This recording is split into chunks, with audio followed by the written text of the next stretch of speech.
Hi അസ്സലാമു അലൈക്കും. ഞങ്ങൾക്ക് ഇന്ന് എൻ്റെ അനിയത്തിൻ്റെ വീട്ടിൽ നോമ്പ് തുറയാണ് കേട്ടോ. ഞങ്ങളെല്ലാവരും കൂടി പോവുകയാണ്. അങ്ങനെ അവിടെ എത്തിയപ്പോൾ ബിരിയാണിയൊക്കെ വെച്ചിരിക്കണം അവർ. പിന്നെ ഇതാണ് ഉണ്ടാക്കി, സാൻഡ്വിച്ചാണ് ഉണ്ടാക്കിയിരിക്കുന്നത് കേട്ടോ.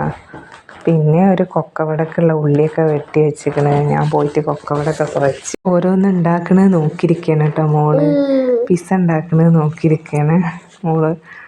പിന്നെ അതൊക്കെ ഉണ്ടാക്കി, അനിയത്തി ഉണ്ടാക്കി. പിന്നെ തേങ്ങയൊക്കെ ചിരകി തേങ്ങാപ്പാലെടുത്തിട്ട് ഞങ്ങൾ തരി ഉണ്ടാക്കി കേട്ടോ. കൊക്കവട പൊരിക്കുകയാണ്. പിന്നെ ഒരടുപ്പത്ത് തരിക്കും വെച്ചിരിക്കണം കേട്ടോ. അപ്പുറത്ത് കൊക്കവട ഓരോന്നായിട്ട് ഇങ്ങനെ ചട്ടിയിലൊക്കെ ഇട്ട് കൊടുത്ത്. നോമ്പ് തുറക്കാനുള്ള സമയമായി തുടങ്ങിയല്ലോ. ഇനി കുറച്ച് നേരമല്ലേ ഉള്ളൂ നോമ്പൊക്കെ തുറക്കാൻ. അങ്ങനെ ഓരോന്ന് പൊരിച്ച് കഴിഞ്ഞാൽ ഓരോ പണികൾ കഴിഞ്ഞതിന് ശേഷം വേണം ഓരോന്ന് ഇങ്ങനെ തുടങ്ങാൻ. ഫ്രൂട്ടൊക്കെ കട്ട് ചെയ്യാനും വെള്ളം കലക്കാനും ജ്യൂസ് അടിക്കാനും ഒക്കെ ഉണ്ട്. ഞങ്ങളെല്ലാവരും കൂടി ഒത്തൊരു നോമ്പ് തുറയാണ്. അങ്ങനെ തരിക്ക് അതിൽ സേമിയൊക്കെ ഇട്ട് റെഡിയാക്കി തരി ഒരു അടുപ്പത്ത് വെച്ച് അതിലേക്ക് തൂമിക്കാൻ വേണ്ടി ചെറിയൊരു ചട്ടി വെച്ച് അതിലേക്ക് വെളിച്ചെണ്ണയും ഒക്കെ ഒഴിച്ച് കൊടുത്ത്. ഞങ്ങൾ നെയ്യല്ല കേട്ടോ, വെളിച്ചെണ്ണയാണ് ഒഴിക്കൽ. നെയ്യാകുമ്പോൾ ഉമ്മാക്കൊന്നും പറ്റില്ല, വെളിച്ചെണ്ണ ആകുമ്പോൾ പിന്നെ പറ്റും. അങ്ങനെ അതിൽ മുന്തിരിയും അണ്ടിയൊക്കെ ഇട്ട് കൊടുത്ത്. മോളാണ് ഒച്ച ഉണ്ടാക്കിക്കൊണ്ടിരിക്കുകയാണ്. മോൾ ഉറങ്ങിയിട്ടൊന്നുമില്ല. അങ്ങനെ അതിലേക്ക് മുന്തിരിയൊക്കെ ഇട്ട് ഇതാക്കി റെഡിയാക്കി. ഒരടുപ്പത്ത് കൊക്കവട ഉണ്ടാക്കുന്നുണ്ട്. പിന്നെ അപ്പുറത്ത് കച്ചമ്പറിനുള്ളത് കിട്ടുന്നുണ്ട്.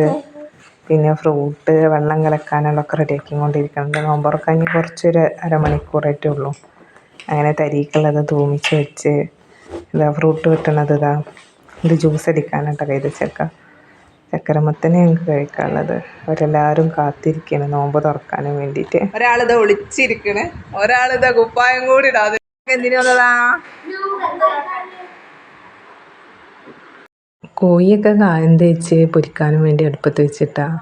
നല്ല എരിവുള്ള മുളകായതുകൊണ്ട് കുറച്ച് മുളക് ചേർത്തിട്ടുള്ളൂ കേട്ടോ കോഴിയിൽ. പിന്നെ ഇന്ന് നോമ്പറക്കാനുള്ള സാധനങ്ങളൊക്കെ ടേബിൾ മേൽ കൊണ്ടുവന്ന് വെച്ച് സാൻഡ്വിച്ച് കട്ട് ചെയ്തിട്ടാണ് വെച്ചത് കേട്ടോ. പ്ലേറ്റിൽ അറേഞ്ച് ചെയ്തിട്ട് വെച്ച് കട്ട് ചെയ്തെങ്ങാണ്ട് എല്ലാവർക്കും കൂടി വെച്ച്. അപ്പോൾ മോളപ്പുറത്ത് ഇങ്ങനെ ഓരോന്ന് വന്ന് വലിക്കണം ഇതാക്കണമൊക്കെ ഉണ്ട്. കുട്ടികളവിടെ ചാടിക്കളിക്കുന്നുണ്ട്, ഓരോന്നൊക്കെ ഉണ്ട്.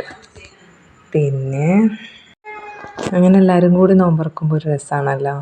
അനിയത്തിൻ്റെ വീട് കൂടി ഇരുന്നിട്ട് ആദ്യമായിട്ടുള്ളൊരു പേരാണ് കേട്ടോ. പിന്നെ ഇവർ വന്നിരുന്ന് ഞങ്ങളെ വീട്ടിൽ വന്നിരുന്ന് നോമ്പൊക്കെ പിറക്കാൻ. അത് ഞാൻ ഷോർട്ടാക്കിയിട്ടാണ് ഇട്ടത് കേട്ടോ നോമ്പ് തുറ വീഡിയോ. അങ്ങനെ കൊക്കവടയും സാൻഡ്വിച്ചൊക്കെ റെഡിയാക്കി വെച്ച് ഫ്രൂട്ടും വെള്ളവും പച്ചവെള്ളമൊക്കെ റെഡിയാക്കി വെച്ചിട്ടാണ്. പിന്നെ ഈത്തപ്പഴം ഉണ്ട് അതിൻ്റെ ഇടയിൽ. എല്ലാ സാധനവും സെറ്റാക്കി വെച്ച് നോമ്പൊക്കെ തുറന്ന് കഴിഞ്ഞിട്ട് ഞങ്ങൾ അതിന് കുട്ടികൾ പിന്നെ ചക്കരമത്തനൊക്കെ ഇങ്ങനെ ഓരോ കഷ്ണമൊക്കെ എടുത്ത് കഴിക്കാൻ തുടങ്ങിയിരിക്കണം. ബിരിയാണി കടയിലേക്ക് കൊണ്ടുപോകാനുള്ളത് വാഴൻ്റെ ഇലയിലൊക്കെ ആക്കി കച്ചമ്പറൊക്കെ ഇട്ട് കൊണ്ടുപോയി. പിന്നെ ഞങ്ങൾ കുറച്ച് കഴിഞ്ഞിട്ട് ബിരിയാണിയൊക്കെ കഴിച്ചു കേട്ടോ. Okay bye. ചാനൽ ഇഷ്ടപ്പെട്ടവർ സബ്സ്ക്രൈബ് ചെയ്യുക, ലൈക്ക് ചെയ്യുക, കമൻറ്റ് ചെയ്യുക.